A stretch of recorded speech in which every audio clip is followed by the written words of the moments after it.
Empty hearts and neon lights, they're playing with my mind.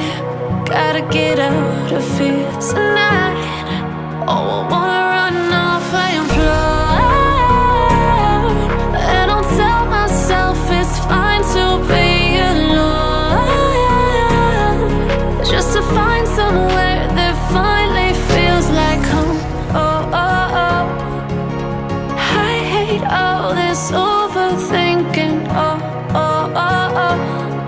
The more I swim, the more I'm sinking. Take me to a world of silver. No more heartbreaks, tears, painkillers. Take me somewhere unfamiliar. Bring me back to where we started out.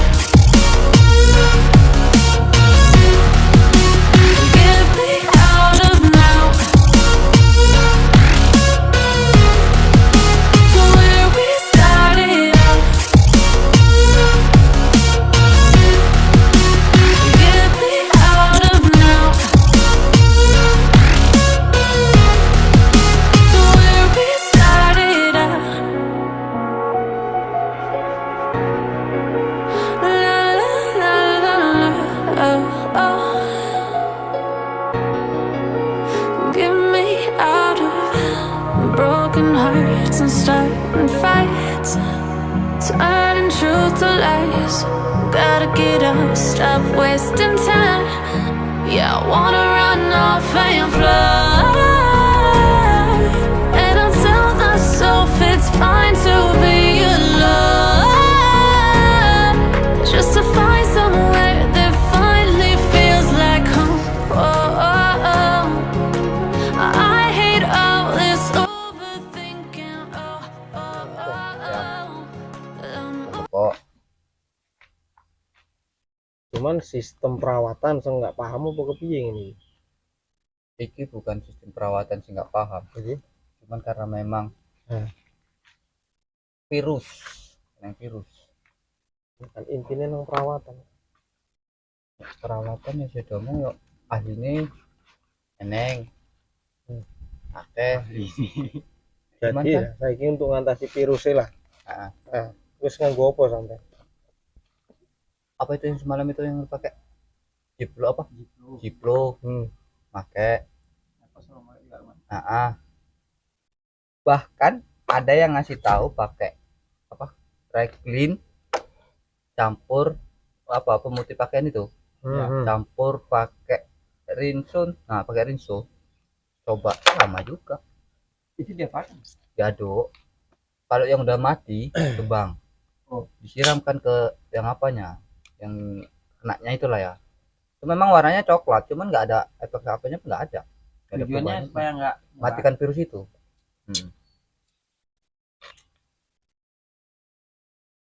Kalau untuk perawatan satu itu ke perawatan itu yang mopok lah, mopok termasuk satu waktu itu ya sebulan sekali Mumpuk ya. Area. Jadi gini, sistem kalau kita memang mau berkebun tanaman pisang lah ya, yang namanya dia lebih dari 2 batang itu sebenarnya nggak boleh ya, karena memang itu bisa menyebabkan virus. Kenapa bisa timbul virus itu tadi, kan itu yang harus kita cari tahu kan. Kalau dia terlalu rapat tanaman, terakhir yang ada di bawah ini tadi, lingkungan dia tadi, tempat dia cari makan tadi kan lembab. Nah lembab tadi bisa menimbulkan virus plus jamur.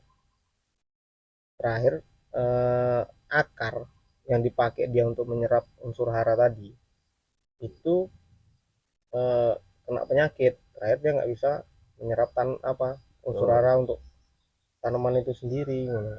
Cuman kita hitung-hitung perkara nek petani sing jelas digolekkan hasil bener.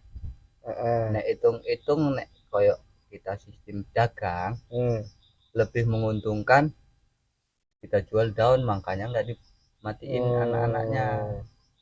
Jadi kalau kita buang sistem kayak abang bilang tadi lah ya kan, 2 atau 3 pohon yang kita induk apa kita rawat, buat aja lah 2 dalam satu rumpun kita bikin 2 ya.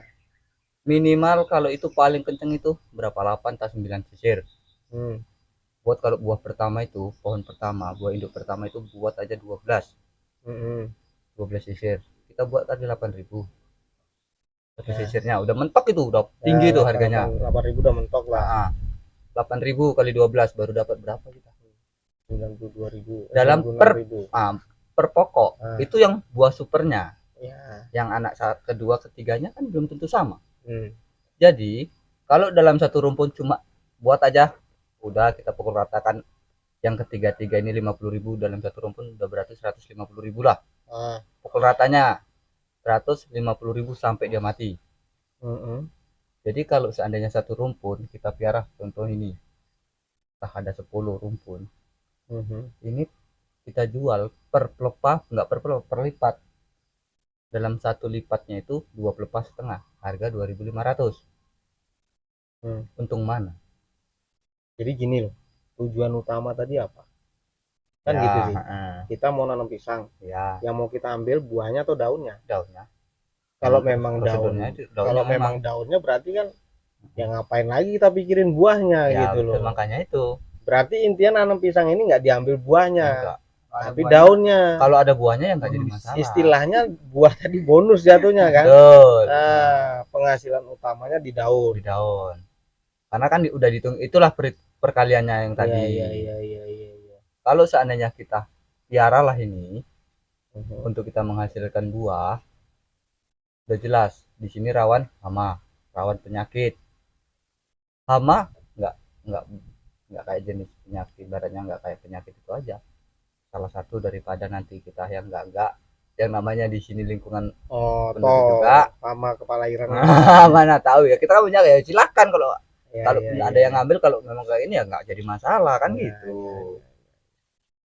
Jadi produksi dari tanaman pisang ini sebenarnya intinya bukan buahnya, tapi daunnya. Oh no, makanya jauh-jauh hari sebenarnya sih ide datangnya ini tanaman pisang ini daripada lahan ini kan semalam ini di staking. Awal mula tanaman memang rencana tanaman sawit ditumbang, daripada lahan ini nganggur, ditanamilah pisang. Jadi kan kayak tumpang sari. Menjelang sawit ini produktif. Jadi kan kalau seandainya kita buat aja 5 tahun, kalau untuk sawit kan 5 tahun baru produksi. 5 tahun kalau dihitung-hitung, kalau umur pisang ini berapa bulan sih baru bisa menghasilkan? 7 bulan. 7 bulan itu kalau kita ambil untuk ke buah. Tapi kalau seandainya untuk ke daun kan nggak perlu lama, kita sampai 7 bulan, 4-5 bulan udah bisa. Jadi kan dari produksi daun ini untuk putar-putarannya, dananya bisa untuk dilimpahkan untuk perawatan kayak sawit, kayak apa ya namanya, mungkin usaha kecil menengah lah, dan itu untuk situ juga, jadi nggak mengeluarkan kantong. Iya. Jadi intinya itu tadi kan pisang ini emang diambil tuh yang utama daunnya memang pantes kalau dibiarin gitu ya, wajar. Kalau seandainya kita untuk produksi buahnya mungkin konsultasi sama Rian, orang apa udah jelas memang nggak bagus kalau untuk diambil buahnya banyak anaknya. Karena berhubung memang kita ambil daunnya, semakin banyak pohon kan banyak daunnya. Fokus lagi sama untuk tinggal kita manjangkan daunnya ini. Iya, memang iya, untuk manjangkan daun pun sama aja sebenarnya. Kalau kita terlalu rapat pun terakhir yang ada kerdil tanaman. Kalau rapat, betul. Kalau jadi rapat, gini loh, sebenarnya kalau kita ambil daun satu rumpun, satu rumpun ini 7-8 yang hidup kan itu, daun yang dihasilkan pun nggak sebanyak yang 4 tanaman aja. Ini dari yang biasa lah ya kan, kita tengok lah yang dari biasa, yang contoh udah ada ya. Dibilang abang tadi kalau seandainya semakin rapat semakin kerdil dia. Itu betul kalau itu tidak ditunas. Kalau seandainya ini udah kan udah diambilin, dia sebelum kering ini kering karena mungkin apa bahasa ilmiahnya ya itu kalau itu layu apa itu, nah kan kena virus lah ini kan. Ya kan sebelum kena, belum masih seger daunnya itu, sebelum sampai pecah-pecah kan udah dipotong, jadi kemungkinan kan naik ke atas. Jadi untuk rimbunan kerdilnya itu ya abang cek lah kayak mana untuk ketebalan, cek belum ada nampak karena habis karena memang hasilnya dipanen. habis dipanen gitu ya. Ini manen di sini aja udah 3 hari. 3 hari makanya Jadi ini udah kayak gini lah, ini udah dipanen kayak gini. inilah hasilnya dari panen. Ini hasil udah dipanen. Hasil dari Nanti panen. dipanen kedua itu jarak berapa minggu? 2 minggu sekali. 2 minggu sekali ya. Dengan hasil yang sama. Bahkan bisa naik. Bisa naik. Kenapa? Yang anak yang sebelumnya belum bisa dipanen, untuk tahap 2 minggu lagi udah dia udah ada tambah panennya. Kayak semalam aja lah untuk produksi yang pertama itu mungkin awal mula 200. Terus naik lagi. Ini udah sekarang mungkin semalam aja udah 500, 700, bahkan sampai 1000 lipat. Semakin hari semakin naik, semakin naik. Anaknya tadi makin besar. Seandainya induknya udah nggak produksi, anaknya yang ini kan banyak lagi. Nah, itu diambil karena yang abang bilang kekerdilan itu, kalau seandainya dia nggak ditunas dia mungkin apa ya dibilang terlalu semak lah gitu ya.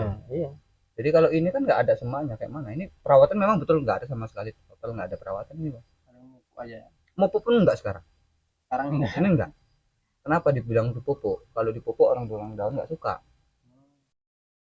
dia itu terlalu gampang pecah. Terlalu rapuh. Itu apa rapuh. Makanya udah nggak usah dipupuk katanya. Nah, kalau nggak dipupuk kan dia agak kena angin pun apanya kurang, ya udah agak alot lah kalau nggak dipupuk. Kalau dipupuk gampang pecah. Pantes kok dibiarin, sayang kali pohon segitu banyaknya kan. Rupanya memang yang diambil cuma daunnya aja. Ini kalau seandainya ya, ini kan kita dari agen, ini kan agen itu tadi, itu agennya langsung. Agennya dia ngutip langsung agennya langsung. Ya, karena aku cari yang harga tertinggi. Karena jangkauan pisang ini kan nggak setahun, bukan 1 hari 2 hari, bukan setahun 2 tahun juga ya kan. Ya makanya bakal ini selagi masih hidup ini udah ya, selagi produksi lah sama dia. Interval nggak cukup sekali 2 kali ya, berkelanjutan terus. Makanya baik buruknya ini tergantung dia. Iya, tergantung cara ngambilnya dia. Kalau seandainya dia cara ngambilnya dia tuh nggak bagus, berarti penghasilan dia kan jelas berkurang. Kami pun yang jelas dirugikan. Nah, jadi kan udah mateng lah untuk perjanjian itu. Jangan sama-sama merugikan, jangan sama-sama mikirkan egoisnya masing-masing. Begitu juga yang jelas kayak kami lah, kayak petaninya, pengennya hasilnya itu banyak. Pastinya ya agen pun seperti itu juga. Cuman efek sampingnya kalau seandainya hari ini kita panen dapatnya banyak, untuk putaran kedepannya sedikit toh sama aja rusak pisangnya. Kalau bisa kan stabil. Intinya kesepakatan awal.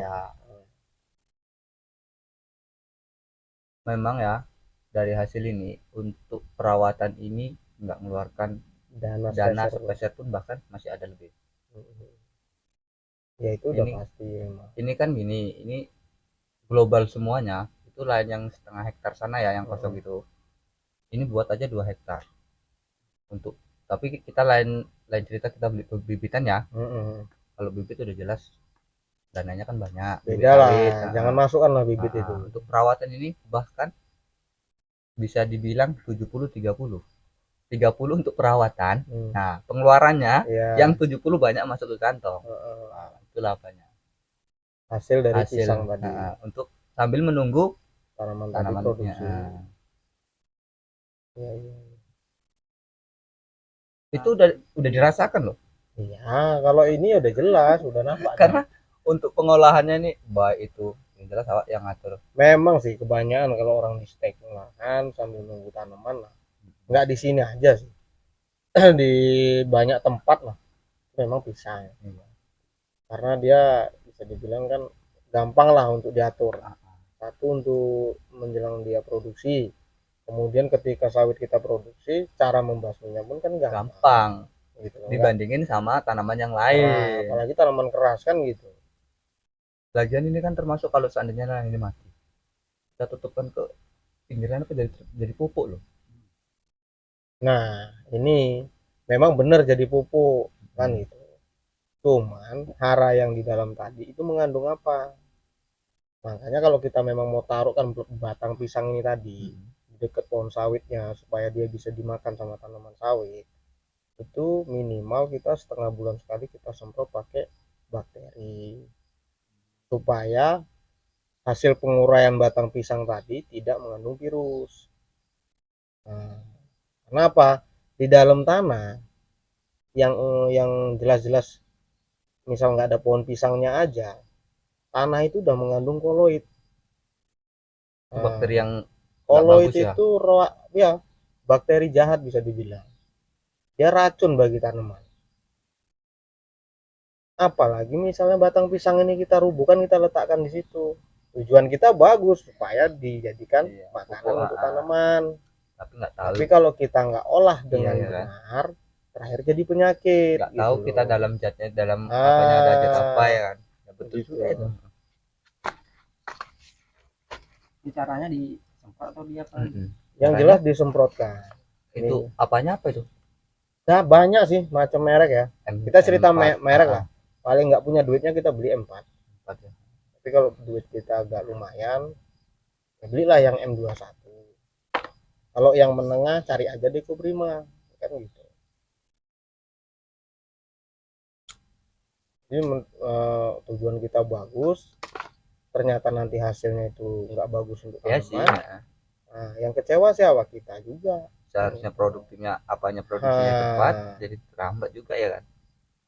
Kalau batang pisang ini kita bikin seperti itu nanti, misalnya kita nggak benar cara ngolahnya, itu nanti timbul jamur keluar dari batang.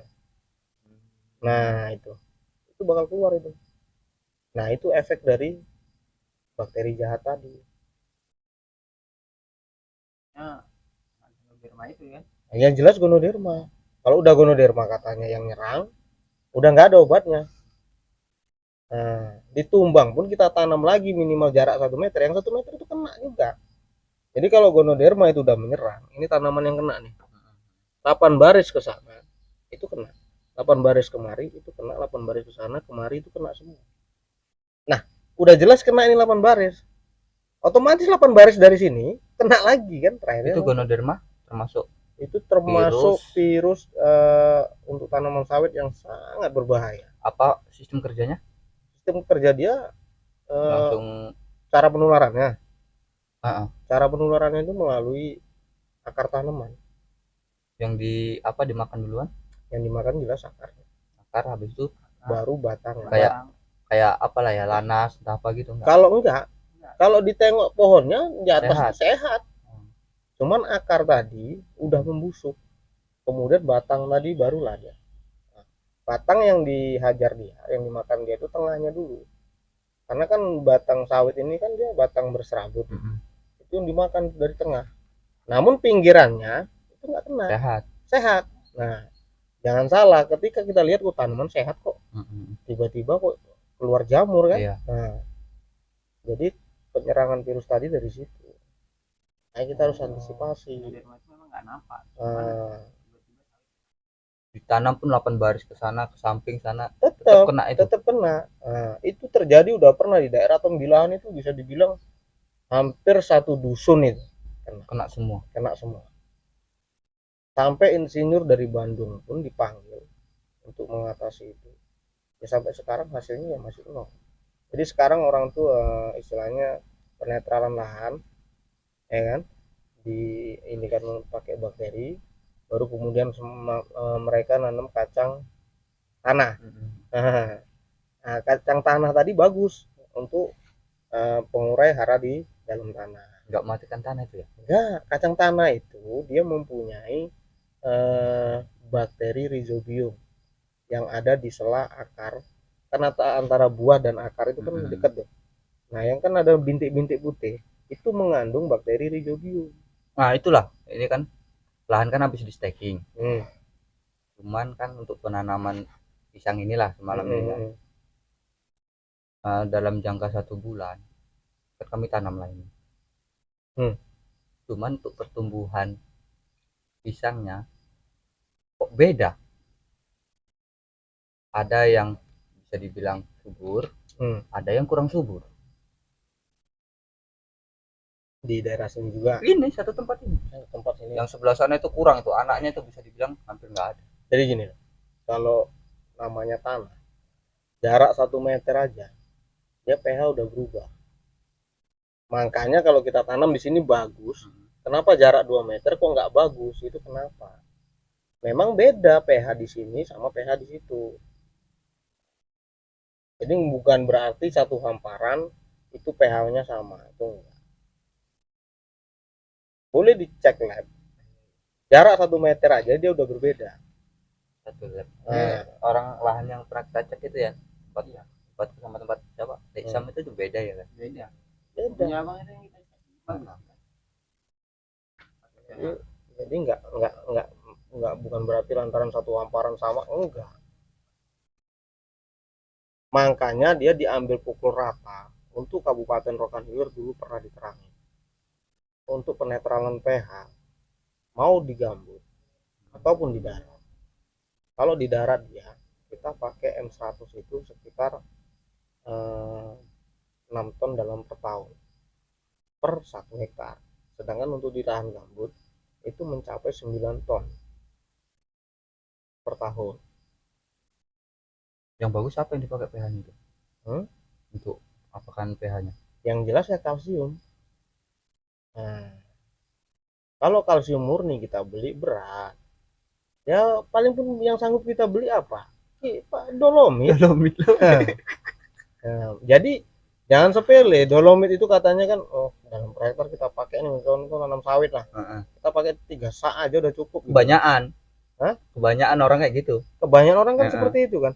Jadi takaran untuk pupuk kimia disamakan dengan pupuk yang semi kimia gitu loh. Kebanyakan seperti itu. Sebenarnya nggak bisa. Dolomit itu dia cara penyebarannya pun nggak sama kayak kimia. Jadi kalau ini Pak, misal tanaman nih, kalau kita pupuk kimia, kita pakai lingkaran gini aja kan? Iya. Nah, karena kimia itu sifatnya sistemik, dia bisa menyebar sendiri dan bisa diserap oleh tanaman. Sedangkan kalau dolomit itu dari tanaman inilah yang jelas kan. Ini ke bunderan ini wajib ditebar rata. Lebih bagusnya diserak karena dolomit itu sifatnya kontak. Jadi kalau sampean nyemprot racun pembakar, otomatis kalau disemprot pucuknya aja, pucuknya tok yang mati. Iya. Bawah enggak kan? Tapi kalau sistemik pucuknya disemprot, bawah mati. Nah, seperti itulah sistem kerja dolomit. Berarti selama ini salah kita pupuk ya. Makanya Dolomit ini. Kalau di kebun itu bang, kalau di kebun mereka pupuk dolomit itu jarak paling lama itu 30 hari udah masuk pupuk kimia. Karena sia-sia kalau enggak. jadi gini loh, ini lorongan nih. Jangan. Maka di kebun tuh kebanyakan lorongan nih. Yang dipupuk dolomit itu lorongan. Kenapa kok nggak di bawah pohon sawit ya? Karena kalau sawit yang udah di atas 6 tahun, dia mulutnya itu di sana, nggak di sini. Ya. Mulut dia di sana gitu. Makanya jangan sepele, dolomit tebar aja keliling kayak pupuk kimia, ya bakal di situ-situ aja dia nanti yang pH-nya netral, sementara yang lain enggak. Yang bagus merata lah ya. Yang bagus itu tadi dari pangkal sawit sampai misal kita 2 meter jaraknya, 2 meter keliling itu ditabur. Pupuknya sama aja kayak macam pupuk kimia. Nah, bedanya di situ. Habis itu 6 bulan ke depan baru Pupuk lagi. Iya. Apalagi harga pupuk sekarang tahu lah. Ya itulah keluhan petani sekarang semua masalah harga pestisida yang jelas. Racun, baik racunnya, baik pupuknya semua. Ini kalau aku bilang nggak naik, Nggak naik, nggak kenaikan, ini ganti harga ya kan? Iya benar. Ini nggak naik. Kalau naik itu ibaratnya entah 10% dari harga awal. Minimal dia 40% lah. Ini loh 100% lebih lah. Ya iya, ini udah 100% lebih gitu. Nah, Sementara kayak pupuk contoh kayak KCL malam terakhir kali kami ngambil 270 per sak, sekarang mencapai 800. ya iya. sekarang lagi. Jadi kalau dulu beli 3 sak, sekarang cuma dapat 1 sak. Gitu. Ajab lah. Nah, jadi untuk mengantisipasi yang seperti itu, jadi gini, di dalam tanah, apalagi sampean rutin mupuk ya, pohon sawit ini dulu sebelum kenaikan pupuk nih, 3 bulan sekali sampean pupuk. Sebenarnya di dalam tanah itu ada sisa pupuk yang sampean pupukkan yang nggak dimakan oleh tanaman. Kenapa dia nggak bisa dimakan? Jadi ada unsur nitrogen dan juga fosfatnya yang belum terurai karena mereka saling mengikat. Karena nitrogen itu kan sama fosfat sifatnya sama-sama asam. Itu kalau di dalam tanah itu mengikat sendiri. Itu nggak bisa dimakan sama tanaman. Nah, jadi sekarang kan pupuk mahal nih. Ya, untuk menghemat biaya perawatan sampean beli aja jenis-jenis bakteri, sampean semprotkan ke lahan itu. Gunanya apa? Untuk melepas ikatan unsur nitrogen plus fosfatnya yang diikat di dalam tanah oleh koloid tadi. Gitu. Apalagi dulu kan kebanyakan gini, sawitku kok warnanya kuning. Ajar dulu pakai urea, ya kan? Pakai urea ditabur supaya tanaman tadi katanya hijau.